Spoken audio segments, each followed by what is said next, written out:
माता वन में पहुंची और वह राम जी को प्यारी हो गई। उसका गोविंदाय नमो नमः हो गया, राम नाम सत्य हो गया। माँ तो चली गई। अब अकेले निर्जन वन में बैठे थे। उसी मार्ग से श्री कील देवाचार्य जी और श्री अग्र देवाचार्य जैसे दो महापुरुष दक्षिण भारत की यात्रा करते हुए आ रहे थे। वन में देखे बड़ा तेजस्वी बालक है, कुछ शब्दों के प्रश्न करते हैं और उसके बाद समुचित उत्तर पा करके अपने कमंडल से जल मुखमंडल में डालते हैं। बालक को सुंदर नेत्र आते हैं। फिर अपने साथ लेकर के वो अपने आश्रम में जाते हैं। उनका आश्रम जयपुर में गलता में है। जयपुर गलता में लेकर के गए और संतों की सेवा में लगा दिया। कहा कि तुम्हें करना कुछ नहीं, संतों की शीत प्रसादी लेना है। संतों की शीत प्रसादी लेते लेते उसे दिव्य दृष्टि दिव्य ज्ञान प्राप्त हो गया। गुरुदेव की सेवा करते रहते थे। एक बार स्वामी श्री अग्रदेवाचार्य जी मानसी सेवा में बैठे थे, भगवान की सेवा कर रहे थे। उसी समय श्री नाभा जी गुरु जी को पंखे की सेवा कर रहे थे। उस समय क्या देखते हैं कि एक व्यापारी समुद्र से व्यापार करता हुआ आ रहा था। बहुत सा माल उसके नौका में था और वह नौका समुद्र की भंवर में पड़कर उलझ गई। यह देख करके वह नाविक और सब घबरा गए। नाविक ने कहा अब ये नौका जाने वाली है, भंवर में डूब जाएगी, हमारे वश की तो नहीं। अब इसमें शक्ति काम नहीं करेगी। किसी की कोई देवी देवता गुरुजनों की कोई उपासना करो, किसी कृपा से निकल जाए तो निकल जाए। जब ऐसा विचार किया तो वह व्यापारी श्री अग्रदेवाचार्य जी का शिष्य था। उसने गुरु जी का स्मरण किया। उस समय स्वामी श्री अग्रदेवाचार्य जी ठाकुर जी की मानसी में सेवा कर रहे थे। सेवा पूजा कर चुके थे। माला धारण कराने जा रहे थे। हाथ में माला लिए ठाकुर जी माला पहनने के लिए सिर झुकाए और जैसे ही माला धारण कराने चले, ऐसे उस सेठ की भगत की आवाज़ आपके कानों में पड़ी। कहाँ समुद्र में व्यापार कर रहा है। व्यापार विदेशों से पहले होता था तो कहाँ से आता था? कलकत्ता से विदेशों से व्यापार होता था। तो कलकत्ता के समुद्र में नौका फंसी है और ये कहाँ बैठे हैं? जयपुर में। अब सोच ले कितनी दूरी है कलकत्ता से जयपुर की। और उसने वहां से आवाज लगाई, यहाँ सुना। और जैसे अग्रजास जी का मन उधर की तरफ चला तो श्री नाभा जी ने सोचा, इनका नाम नारायण दास रखा था, नारायण दास ने सोचा कि गुरुजी माला पहनाने जा रहे थे तो माला पहनाए नहीं, कहाँ गए गुरुजी? तो गुरुजी के मन में अपने मन को लगा करके देखा तो गुरुजी समुद्र किनारे खड़े। वहाँ क्या हो रहा? वहाँ एक नौका फंसी हुई है। तो जिस पंखे से गुरुदेव को हवा कर रहे थे उसी पंखे को समुद्र की दिशा में करके हवा कर दिया तो उस हवा से वह नौका निकल गई। नौका निकल गई और अब विचार कर रहे हैं नाभा जी कि अभी तक गुरुदेव आए नहीं, माला तो पहनाना चाहिए ठाकुर जी को, नौका तो निकल गई, गुरुदेव अब तक नहीं आए। फिर देखा तो गुरुजी वहीं खड़े हैं। अब गुरुजी वहाँ खड़े खड़े क्या कर रहे हैं? नौका निकल गई तो आना चाहिए, लेकिन अब खड़े खड़े क्या कर रहे हैं? अब वहाँ खड़े खड़े समुद्र की लहरें देख रहे हैं। बड़ी उताल तरंगे समुद्र में लहरें आती हैं, लहरें देख रहे हैं। अच्छा, साधु का मन कहीं भी चला जाए तो वह भगवान से भिन्न नहीं होता है, भगवान से अलग नहीं होता है। अब समुद्र में लहरें तो देख रहे हैं, फिर भी इनका मन भगवान में लगा है। मन भगवान में ऐसा लगा है कि विचार करते हैं कि ये लहरें जैसे इतनी उताल तरंगे लहरें आ रही हैं, ऐसी लहरों में मेरे स्वामी श्री राम जी ने पुल कैसे बांधा होगा? वहाँ भी विचार है राम जी का।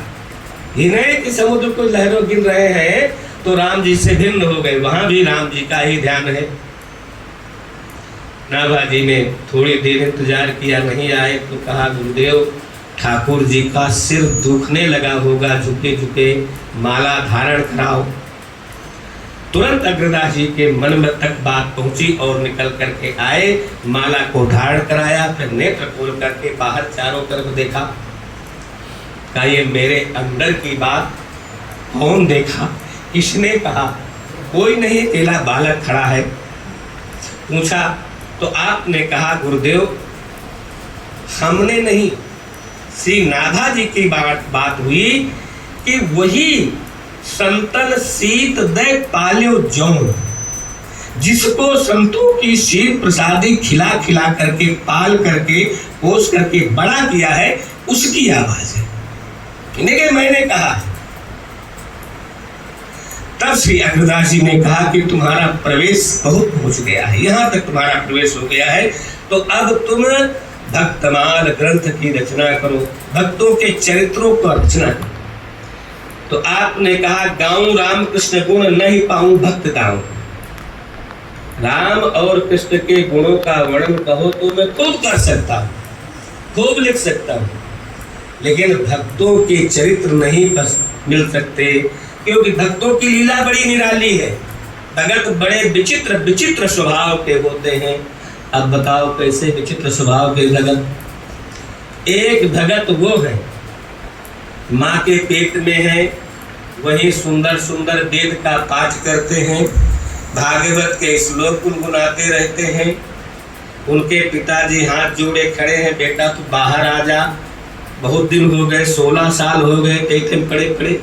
वो कहते नहीं आऊँगा, हमको माया से डर लगता है, भगवान की माया बड़ी प्रबल है, वो मुझे खींच लेगी अपनी तरफ, भय लगता है माया से। भगवान आ करके जब यह प्रतिज्ञा करें कि मेरी माया नहीं लगेगी, तब मैं निकलूंगा। श्री व्यास देव जी भगवान की प्रार्थना करते, स्वयं भगवान ने फिर भी नारायण की प्रार्थना की। भगवान नारायण आते हैं और सुखदेव जी को वचन देते हैं कि मेरी माया तुम्हें नहीं लगेगी। तब सुखदेव जी 12 वर्ष बाद माँ के गर्भ से निकलते ही 16 वर्ष के वय वाले होकर के वन को चले गए।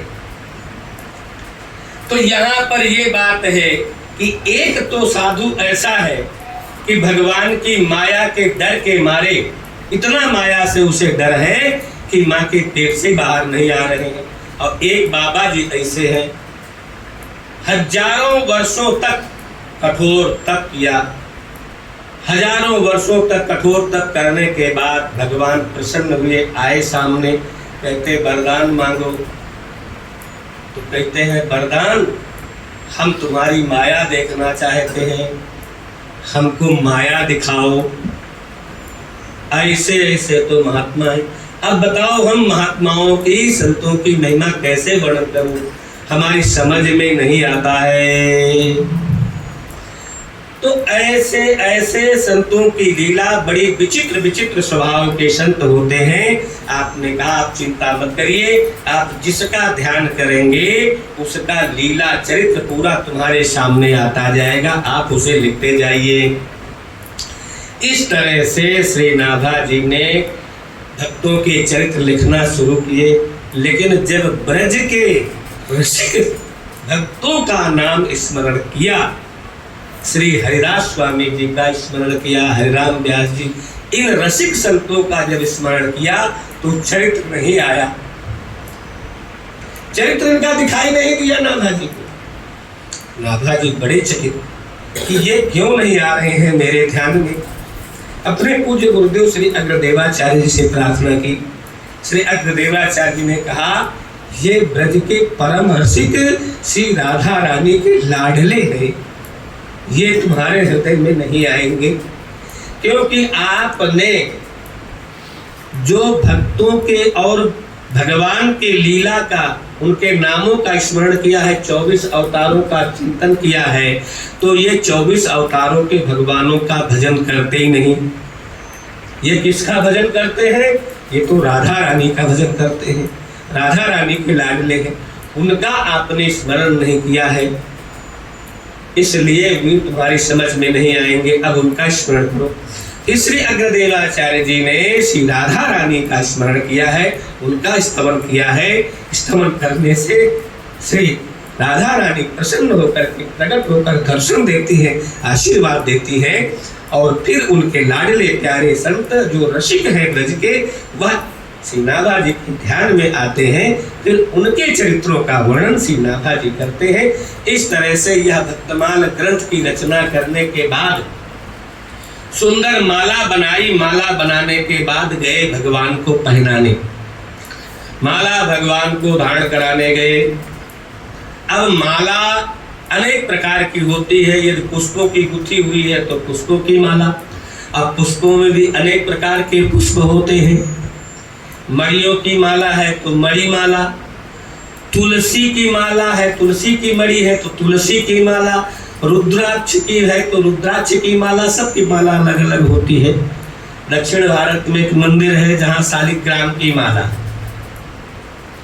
भगवान को शालिग्राम की माला पहनाई जाती है।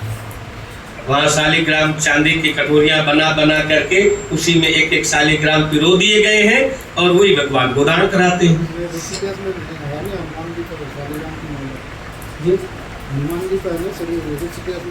हाँ नहीं, ऋषिकेश में तो महाराज बाद में दक्षिण की मुख है, मुख्य दक्षिण का, वहीं से फिर देख करके ये बनाया ऋषिकेश में। तो ऐसे ही बहुत महात्मा भी, कई महात्माओं को हमने देखा है शालिग्राम में छेद करके माला बना के पहने हुए। हमको भी एक शालिग्राम दिए थे महात्मा, हमको भी दिए थे छेद किए हुए। हम कहा ये तो ठीक नहीं है, शालिग्राम को गले में धारण करके रखना, छेद नहीं करना चाहिए। तुमने पूजा में रख लिया, पूजा करते हैं उनकी। तो ऐसे ही मालाएं अनेक प्रकार की होती हैं। तो यहाँ ये भक्तों की माला बना करके नाभा जी ने भगवान को धारण कराया।